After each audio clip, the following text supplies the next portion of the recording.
Picking up where we left off last week, we're continuing on with our dating crisis series, and today we're in our third episode. Where, for the first time on this podcast, we're going to have a panel today, and we want to welcome back my wife Erica, the Proverbs 31 woman. Thank you. So it's great to have you back, and especially after the great conversation that we had on what exactly marriage is last week. We also want to welcome a new guest again to the podcast today. LB, I understand that you're living a great life up in the workers' paradise of Canada, where you've had big news recently. You guys just recently lost a queen and got a king, and he's going to be opening Parliament next week. And by that, I mean that Mark Carney replaced Justin Trudeau. Oh, yes. Not exactly how I wanted things to go, but we will see how the Lord works everything out. But yeah, thank you so much for having me on. It's a true pleasure to just have this discussion with you guys today. I think it's a very important topic, and I hope that people will learn something from this that can be beneficial to them. Yeah, no, and thank you very much for joining us on this. I'm very happy to have you here because I know that you have a passion for helping those who are trying to find a spouse and who Hmm. are looking at the dating situation today and going, "Ugh, this is really rough out there right now." Yeah, for sure. Yeah, so as I mentioned in the cold open, we're going to look at the discussion today on the dating crisis from a few perspectives, but this is the episode where we're going to have the women's point of view. So thank you both for being here. Wee. Yeah. And I want to look at this both from the perspective of understanding it, because I think that a lot of guys, particularly who are frustrated, angry, who maybe have kind of gone into the trap, and frankly, I think it is a trap because it's what a lot of the globalists actually want of saying we're going to opt out of dating.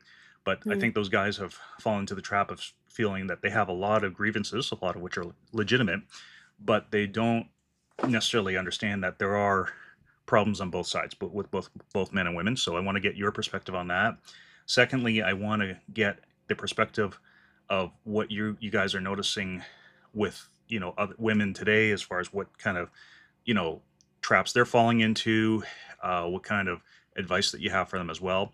And then finally, particularly again, because regardless of whether you're a Christian or of another faith, or don't profess any faith at all, your metaphysical views, your beliefs do impact a lot of who you are and how you live your life. And so we want to talk about maybe what has happened with the church, especially in the North American context over the last generation or two, and how they're responding and what they're doing. So we'll cover this from a few different angles today, and so I'll get started here. Just wanted to kind of give you guys a little bit of a PSA that I've seen that I think we'll kind of start off with on today. So give me 2 seconds here, and we'll get started. Marry the nerd. No, seriously. Marry the nerd. The nerdy guy. Marry him. Instead of playing games with your mind, he'll be playing games on his phone, or his Xbox, or his PlayStation.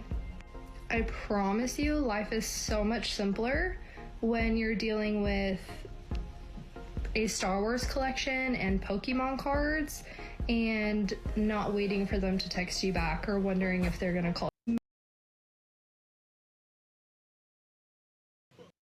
So I guess Erica, just to kind of start things off here, how is it feeling? Is life a lot simpler knowing that your husband's now going through his fifth Zelda game this year? It depends on how many stinking Zeldas they're gonna have. I can maybe see the light at the end of the tunnel.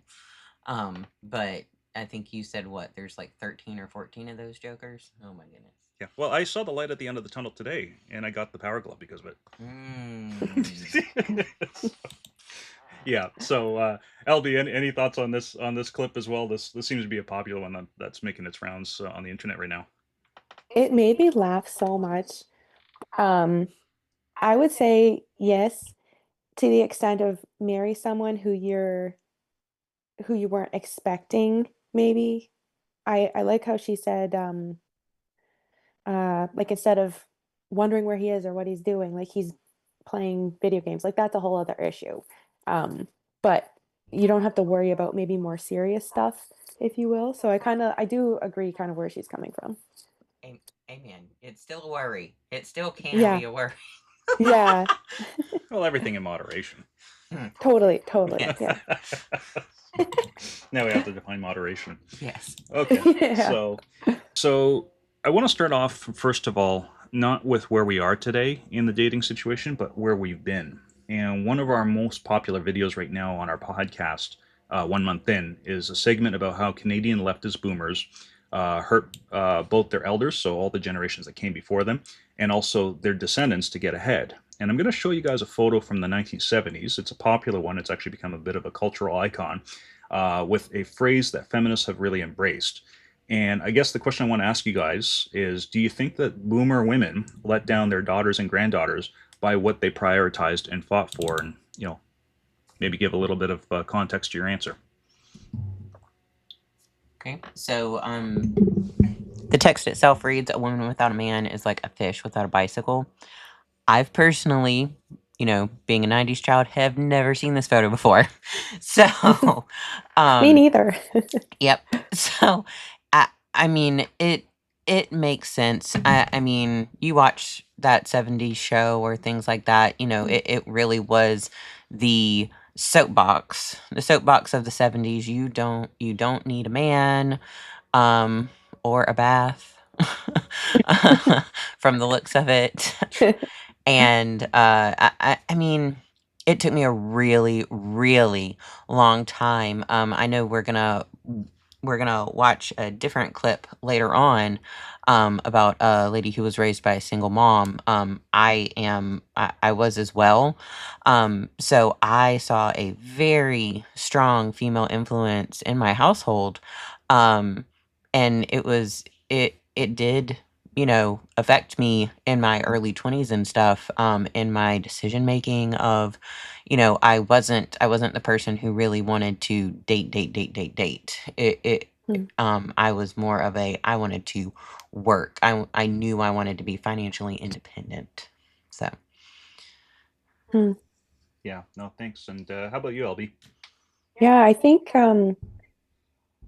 I think the thought in those early days in the 70s and whenever, I think it was maybe an unintentional thing, but yes, I think their decisions definitely have hurt um uh the the people ahead of them, I think, and you said, and then the daughters and granddaughters.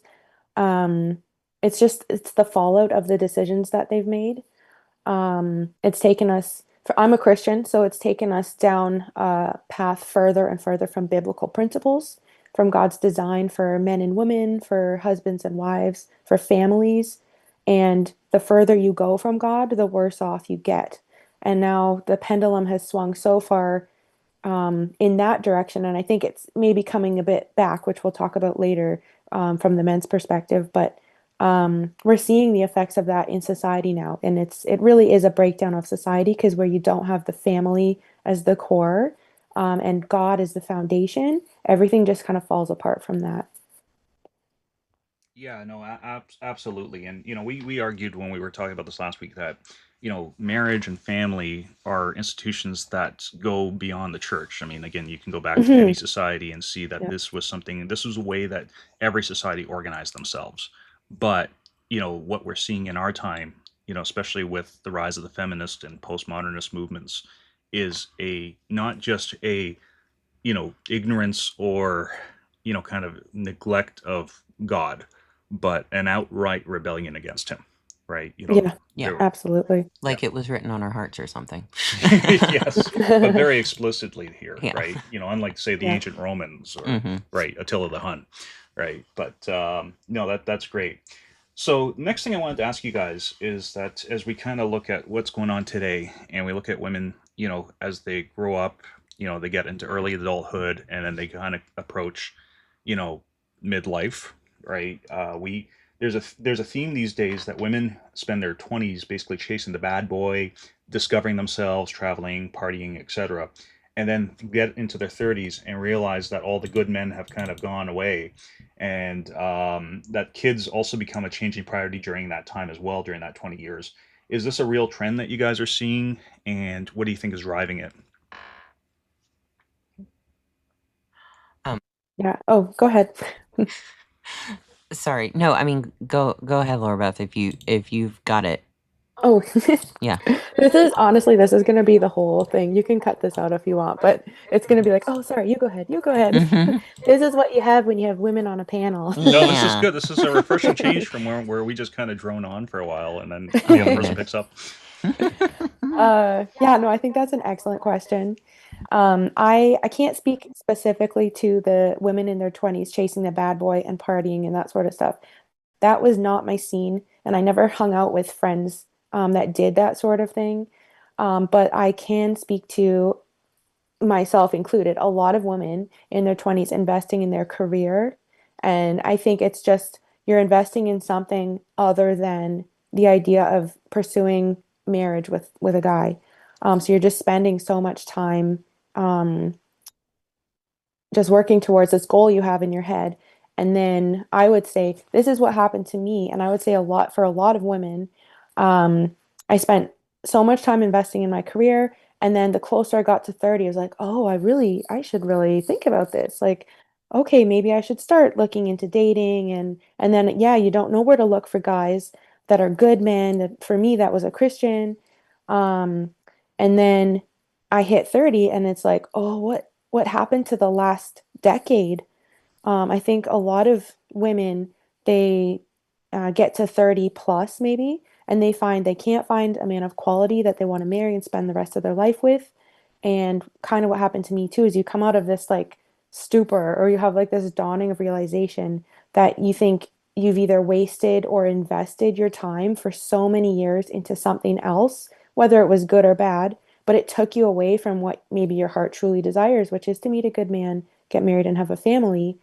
Um, and I think for women who hit 30 and above, there's that the time factor for the childbearing years. For some women, it could be half over by 30, depending on how many years they want to spend having kids. And it is more difficult to have kids, I think, past 30. It's not impossible for sure. Many women do it. Um, but it is a little bit more challenging, I think. You're definitely way more fertile in your 20s. And a lot of women don't realize that. And then they've bypassed this decade, really. And then they look back and they're like, what happened? So, yeah. No, I completely I had the I guess privilege of running with the bad crowd in my 20s. Um so it was something where I mean I had a brother and I had uncles and things like that. So I did have an example of, who good men were and, what they Mm, should do for you. And that in my 20s seemed very old hat and boring. I didn't want to have to, you know, just like how they say, when I was a child, I did childish things. So with that, I was running still, just mm, like, I mean, Laura Beth, I know you have two little ones. I have one, well, mhm. one in and one out, one cooking and one done. Um, but like they run away from everything. They don't even know what they're running away from. Totally. And I think a lot of people in their 20s, and I'm going to say people cuz boys do it too. Hmm. Yeah, for sure. They run after the things that they know are not good, Hmm. and it's like, but it feels good. But I Hmm. mean, I crashed and burned hard at the end of my 20s. I mean, it resulted in a complete life shift and a Mm, divorce and just, all kinds of things. There were biblical parameters for it, so, don't come mm. at me in the comments. But uh yeah, it's the too nice wasn't alluring enough. So just like the church, or we're suffering from the seeker sensitive movement that the church had fallen into or has fallen into and things like that. That no amount of pretty glitter is going to make church appealing to the people who aren't ready to come to it.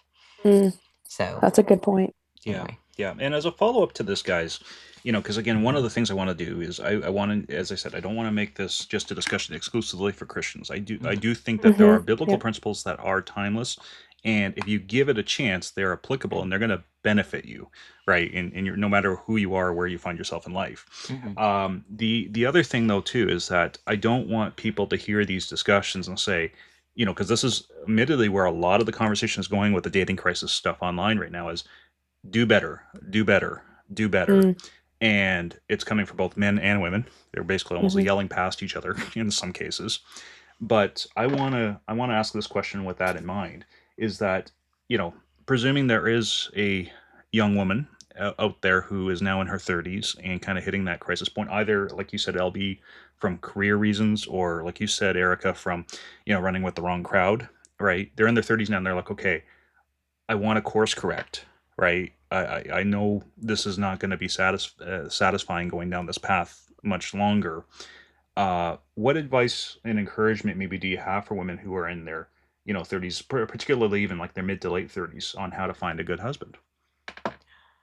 Um, I think with having set parameters, because a lot of people who get into this, even into their 40s, because I know uh, the people who have run in their 20s and are may go into denial in their 30s and not be ready mm, until their 40s.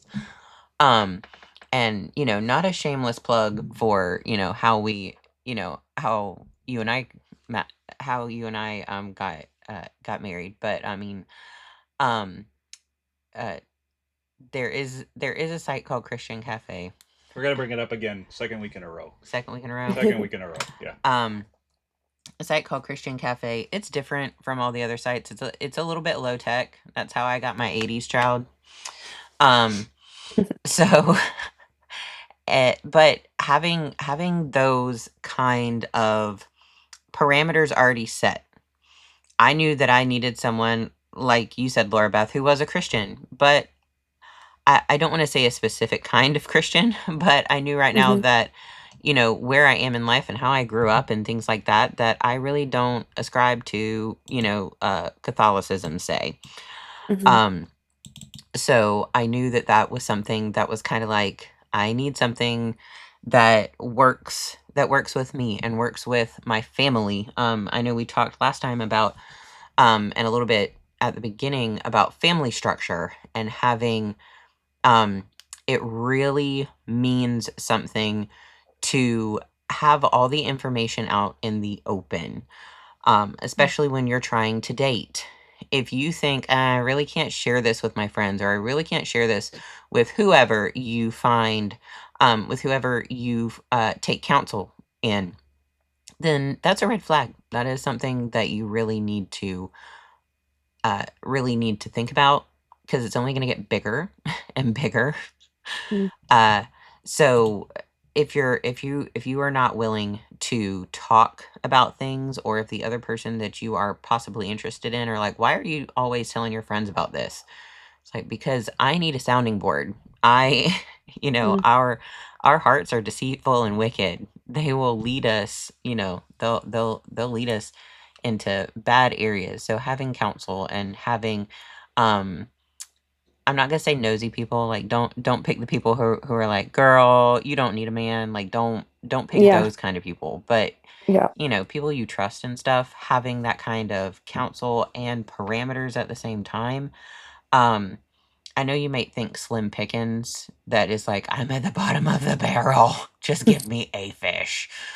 Um, it's not. If the Lord has, I know this is, for people who may or may not be Christian, but you know, the the Lord works everything out for His glory and our good, whether you mhm, agree with it or not. So I mean, I have been, after years and years of very sinful running, I've been blessed with, and I know you've got a great husband as well, LB. But mm, mhm, yeah, we've really really been blessed when I should not have been.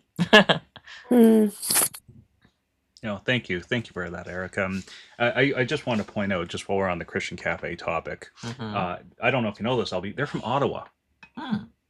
No, I didn't. Yeah, I had to find out. We had to do some immigration work for me. Oh, wow. Prove this was not like mail order husband. Mm-hmm. so, so yeah, the email came from Ottawa, but yeah, I was Well, kind of surprised by that. But no, thank you yeah. for sharing that, Mm-hmm. Erica. And how about yourself, LB? Do you have any advice for women who are in their 30s right now who are like, look, I want to change direction. I'm feeling a little concerned that maybe I missed the boat, and I need help. Mm-hmm. Um, First of all, I just want to say, Erica, I really appreciate what you said. Thank you for saying that. And I know we'll probably say this a lot throughout this podcast episode, but um, we are Christian, so I have to talk about God. I can't separate the two very well. But God is a redeeming God, and I think clearly He's shown in your own life, He's redeemed you from whatever your past and brought you to this amazing present, and Lord willing, this amazing future. And the same can be said for single people they've had a crazy past. God can redeem that. And it just because you may have failed or messed up or you think you missed a boat or whatever, that doesn't mean God's done with you and He can still change your life around and make it amazing. Yeah, I just wanted to say that. Um, I think for this discussion point, again, if you're a Christian, I would say absolutely number one thing, cultivate a heart of prayer, and make God your closest uh, source of communication. Um, as a Christian, you can't do anything apart from Him, and you want Him to be leading you every step of the way. You need discernment from Him, you need wisdom from Him in order to pick the right spouse. So that is key, I think. And also just cultivating a heart of contentment, especially in your circumstance, joy, endurance and waiting, patience, living out the fruit of the Spirit from Galatians 5:22, love, joy, peace, patience, kindness, goodness, faithfulness, gentleness, self-control. All these qualities will be attractive for a man of character, and they will also benefit you in your future life when you get married, Lord willing, and have a family. You need all of those qualities anyway, so be cultivating them now while you're single and while you're looking. Um, I would say to strive to be um, or to strive to have characteristics or to be kind of what you're looking for in a guy. Not that you want to be like him, but if you want a guy who's fit and invests in his health, like invest in yours too. If you want a kind-hearted guy who serves others, be that kind of a woman who also serves others. Don't just expect the man to have all these great qualities and then you don't have to return anything. Something I learned personally is don't spend all of your time working. It's so easy to just, well, I'm not seeing anyone right now. I don't have a man. I'm just going to invest all my time into my job. If you see a guy and he thinks, oh, you're just working all the time, you don't have time to date, like he may not pursue you. Um, and then something else I learned too is just go out and learn some new skills, have fun, do activities that will get you out meeting people. I did try a lot of that. That is not what helped me find my husband, but I had so much fun and I met a lot of really cool people along the way, and it just made life enjoyable. Um, and I would say too, tell your close, trusted friends and family that you desire to get married one day.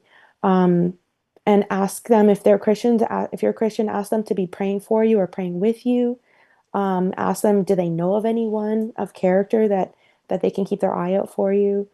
Um, um, oh, and then this is a key one that I had to learn as well is balancing putting yourself out there with patiently waiting. Those are extremely difficult. I don't think I ever perfected that. But it's so key. You don't want to just always be putting yourself out there and you're so impatient and you're discouraged when things don't work out.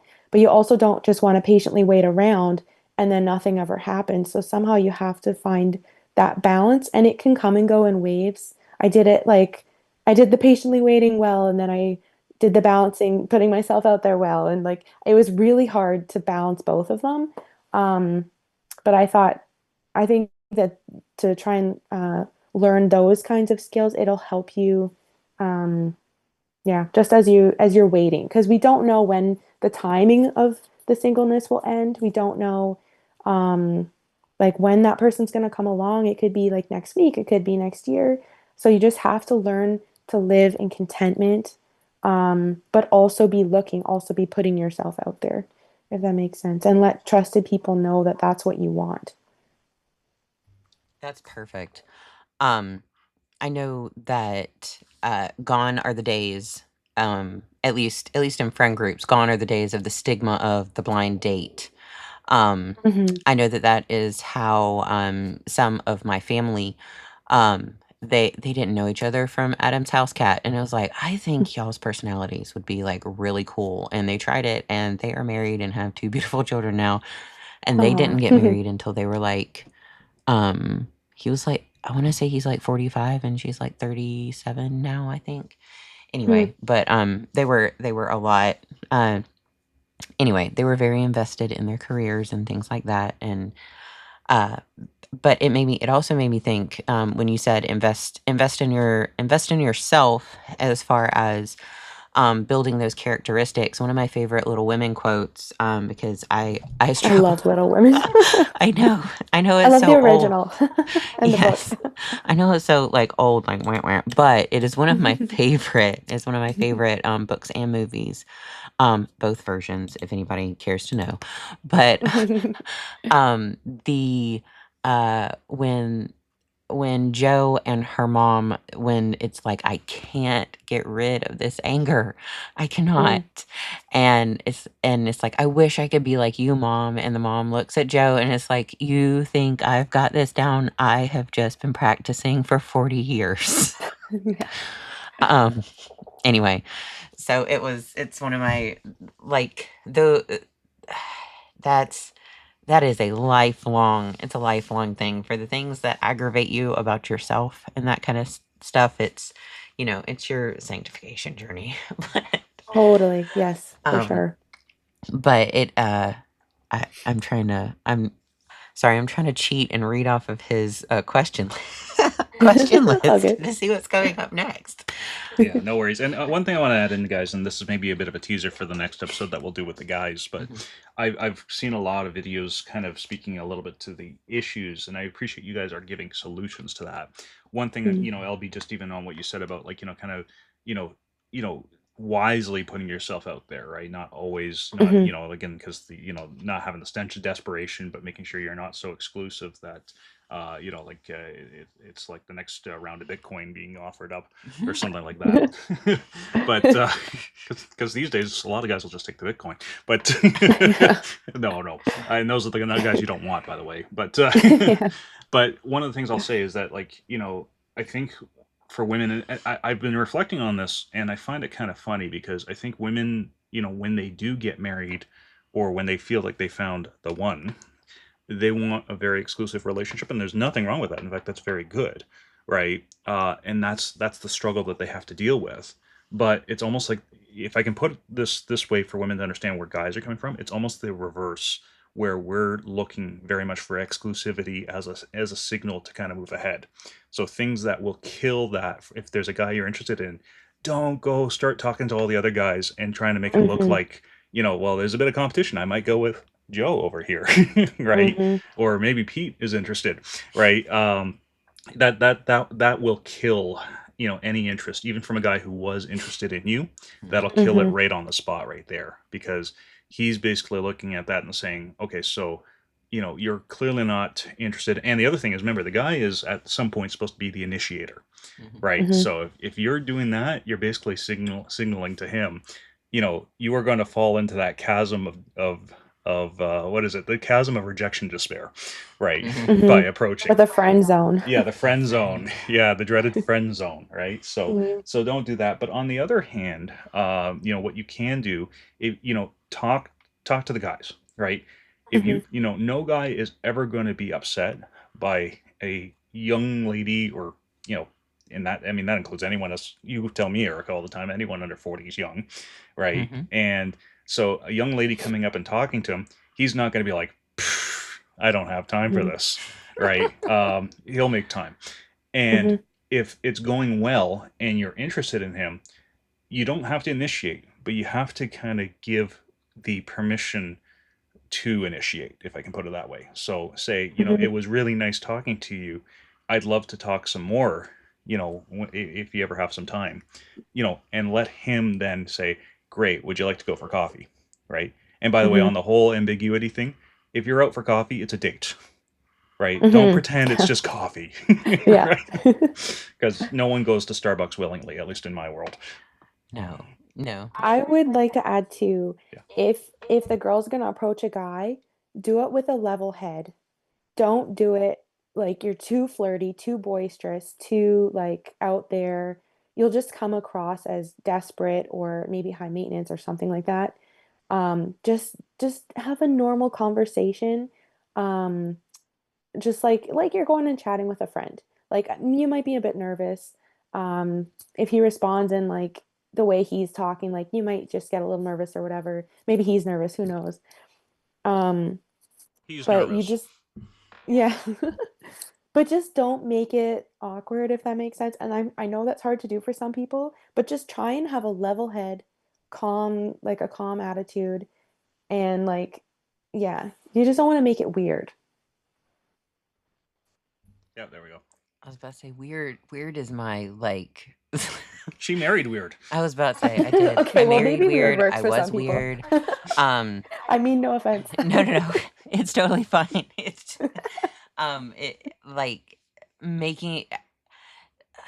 I completely agree with you to try and be yourself, but like it isn't anything compared to the movies where you have to be that Mm, big brass, yes. brassy. Yeah. Girl boss. Yeah, well, Yeah. just like coming over and like, oh, I'm hugging every person as I come by, and I'm, Right. you know, Yes. if you're not that person, if you are that person, you may want to tone it down just a tish. Yeah. But, Yeah. don't try and over exaggerate what you are. I Mm, would almost say play it down a little bit just because you're gonna have to keep it up mhm. for the rest of forever. That's a really good point. Yep. I mean, that's what my mom said.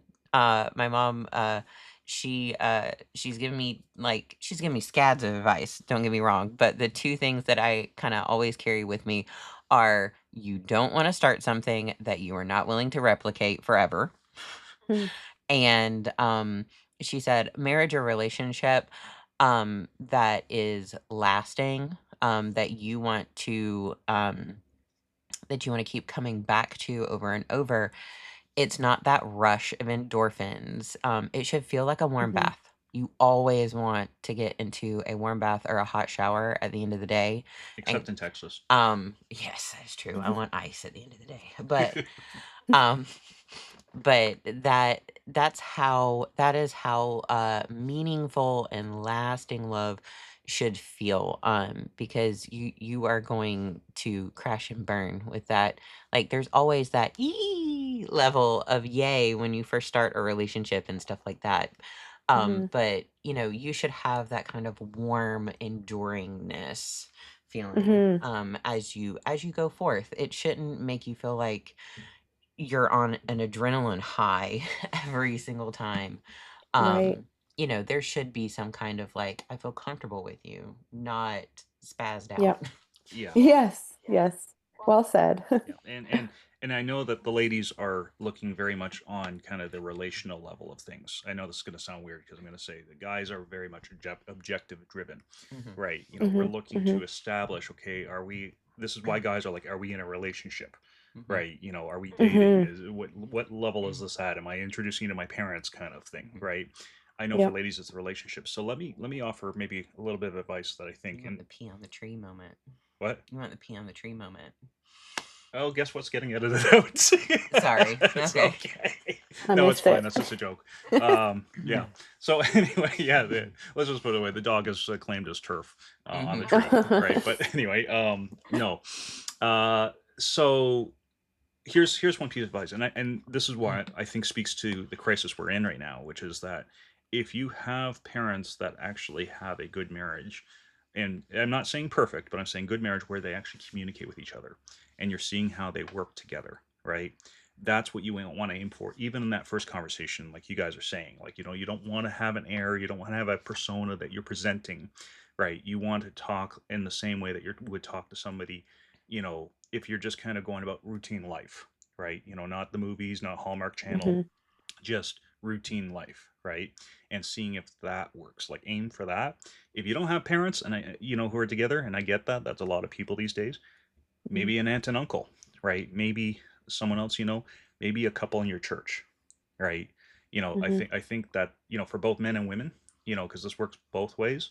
Um, I think that's something I would advise to a young person these days, as far as what to kind of target, as far as how they should be interacting with members of the opposite sex. Yeah, you are. I mean, as menfolk tend to have very example based things, and then ladies are very like feelings oriented. Because Hmm. it's like you can show us like all these different things, but it's like I'm unique in my person, and my feelings are my own, and I don't mean to make light, but I know that that's how I felt in my 20s, that Hmm. it was, it's very like be still my heart. This boy didn't shower forever. It's high school anyway. So, Yep, I'm no, for sorry. sure. Yeah, and anything before we move on, LB, anything you want to add there? Um, I think you touch on a really important point. Speaking about the parental relationship, um, I think too, the relationship women have with their dads in particular is extremely important. And for many women, that's just non-existent or it's not very good. Um, so that plus the relationship or the marriage example that the women saw modeled for them by their parents growing up, or like could be step parents or whoever, just their guardians, that can impact the woman's self-worth and her understanding of love and her ability to give and receive love. And likewise, the guy, like his relationship with his dad or his mom. So that's why um, going back to the beginning, like it's so critical that uh, the family unit is so important. And when these things kind of fall apart and fall to the wayside, other aspects of society are impacted. So I think we're also seeing the fallout of that in the way people look for love and try to find people. Um, but anyways, if there's ways, kind of like you said, Matt, looking for an older trusted couple who they really love each other, they've been through hardship together and they've stuck it out. Um, and just the way they treat each other, like constantly, whether they're at home, whether they're in front of other people, you want to find someone like that, a couple like that, that you can emulate. Because I think that that will give you like a really good example so that you can tailor yourself, I guess, and look for someone who's similar to that or has characteristics of that that will help you, the both of you, in your relationship, if that makes sense. Yeah, no, that's good. So I know, just to kind of keep us moving along here, I want to kind of shift focus a little bit, start talking a little bit more about the guys. And Mhm. to start us off here, I'm going to play a clip for you guys, and then I got a question at the end of it here. I was raised by a single mother. I went to college. I got my degree in statistics, which is a male-dominated field. Right. I got my job at Visa, and at the age of 24, I bought my home in the Bay Area, which is an expensive market to purchase a home in. I don't mean to brag about myself, but it just proves to you that I worked my butt off to get what I had. After I bought my home, I proceeded to remodel the home with my own two hands using YouTube tutorials. So like literally, I did not need a man. I did the manly work. I scraped a popcorn ceiling. I put in a full laminate floor. I learned how to use a table saw and not cut off all 10 fingers, right? So like I proved that I can live this life without a man. And I'm telling you, it is not fulfilling. Because at the end of the day, I was sitting in an empty home, absolutely miserable that I was alone. I need a man to fulfill my greatest potential in life, which is to become a mother. Nothing that's better than becoming a mother and having that legacy. And when you find the right man who wants to have that legacy as well, you will want to submit to him. It's kind of a common theme that men want a legacy, right? We want to build stuff, do stuff, be stuff. Uh, I guess the question is, especially for the guys who are listening, do women desire a legacy? Maybe in a different way than guys do, but this is something that the Bible speaks of, for example, in Proverbs 2. And is there something there that men need to understand, and women maybe need to be reminded of as well?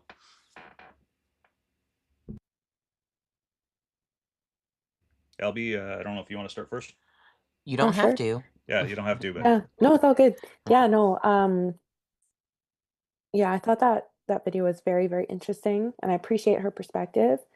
I think in today's society, especially due to the feminist movement, many women want their legacy to be themselves and their accomplishments. Whereas with a man, the legacy you leave is something you leave for your children. And for the women that they think they don't need a man or they don't want a family, it's their accomplishments and what they've done, at least before the age of 30. And then at the age of 30, then we already talked about that, but then they're looking for a man and they can't find him. But I think so much trouble and heartache comes from people, both men and women, trying so hard to lean on their own understanding and do things their own way. But the Bible tells us not to lean on our own understanding. Proverbs 3, 5, and 6. Trust the Lord with all your heart. Do not lean on your own understanding. In all your ways acknowledge him, and he will make your path straight. I think with the legacy part, it's more of that. I know in our own house we talk about that, we have our two children, and they'll be able to help us later and that kind of thing. Hopefully they'll be able to and willing to help us later on. True. I think I see more of that is possibly being a woman's legacy. I think that seeing, I know with my mom that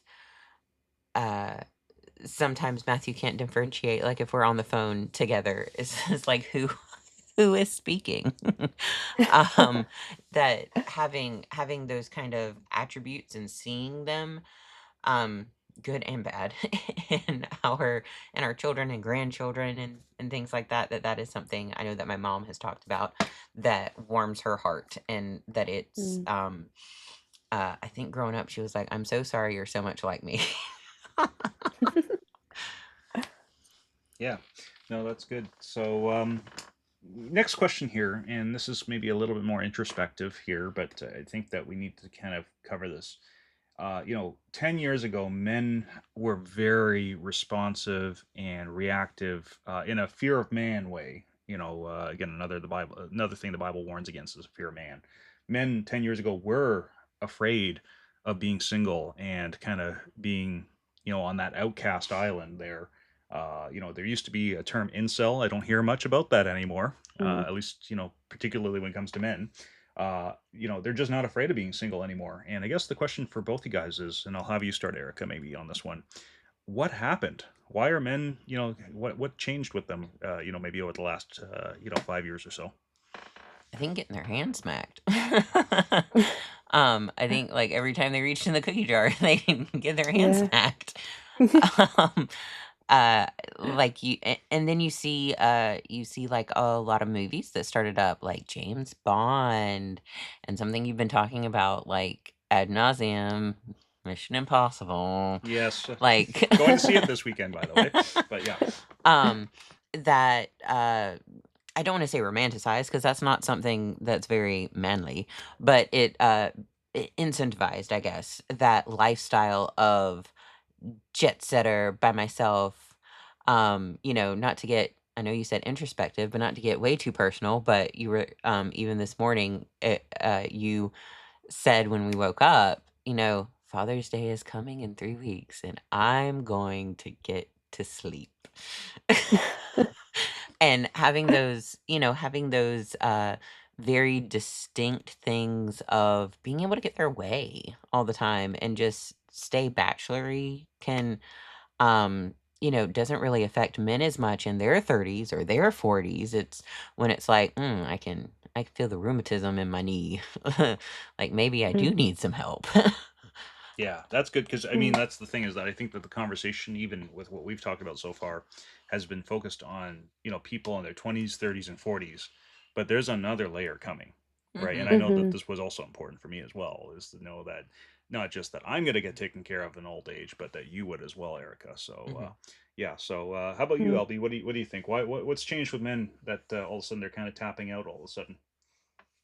I think they don't want to deal with the drama and the, I don't know if destruction is the right word, that can come.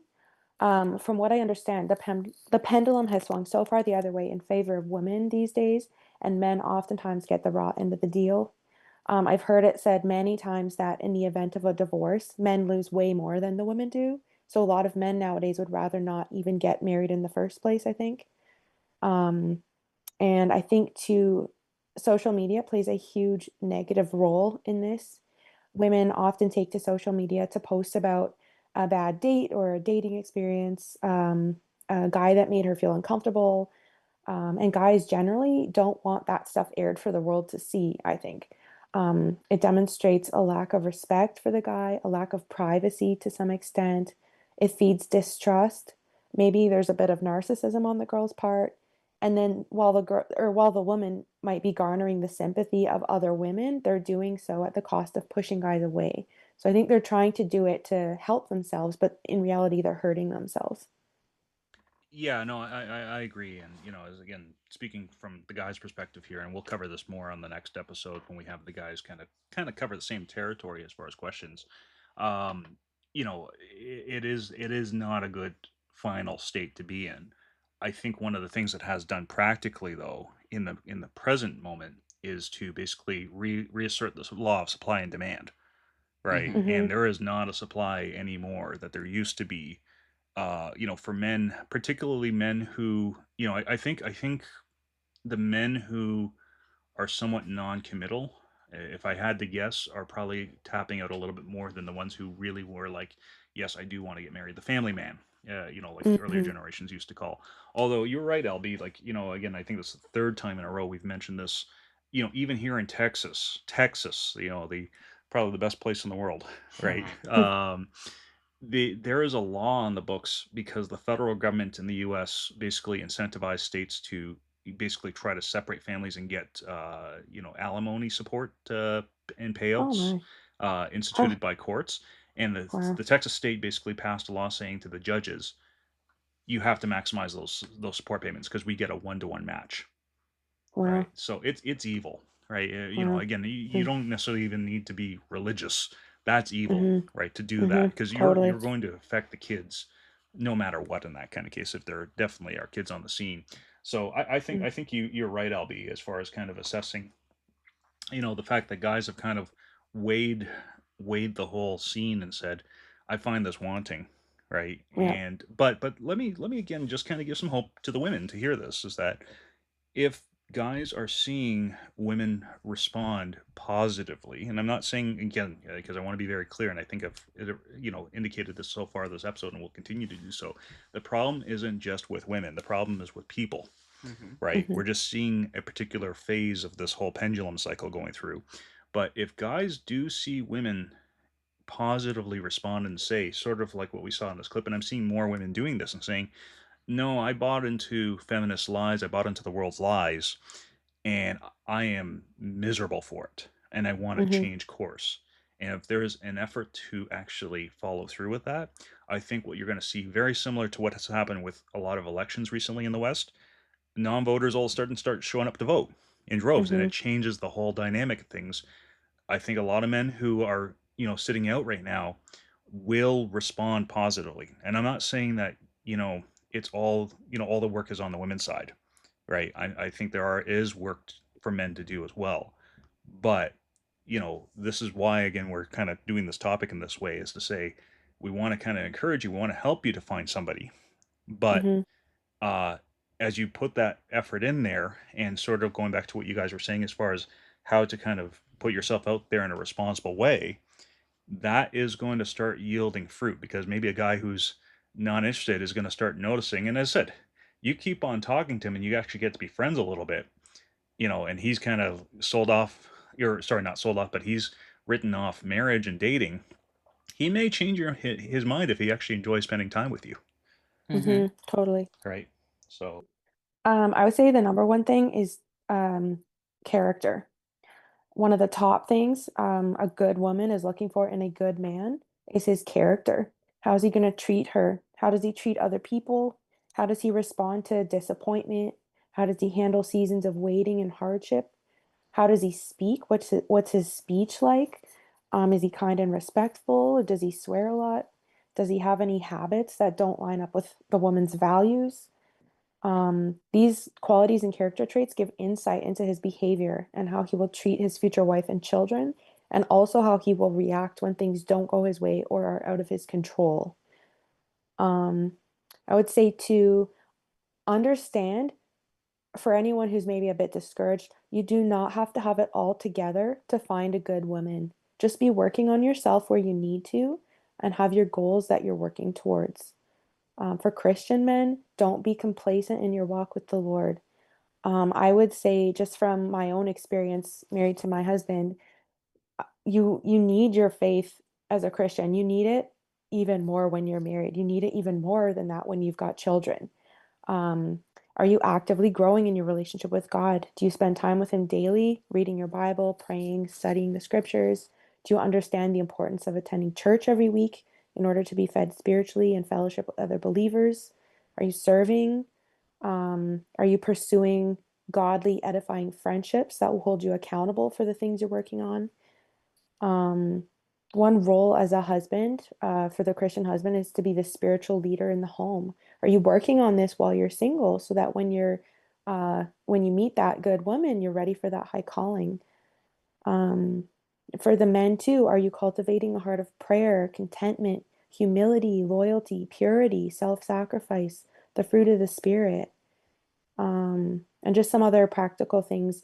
Pursue financial stability. I don't say financial security because that, like, things are not secure. That's just the world we live in. But pursue financial stability. Just be working hard. Try and save some money. And I know it's hard in these economic times. Just be working at it. A good woman is not going to want a man who makes 200,000 a year and like can provide her all the trips and all the this and that, whatever. Like, she just wants to be married to a good man who can provide what she needs and what the family needs. Um, and then, if necessary, work on your health. Um, I'm sure there are a lot of great guys out there who might feel they get overlooked because of their health.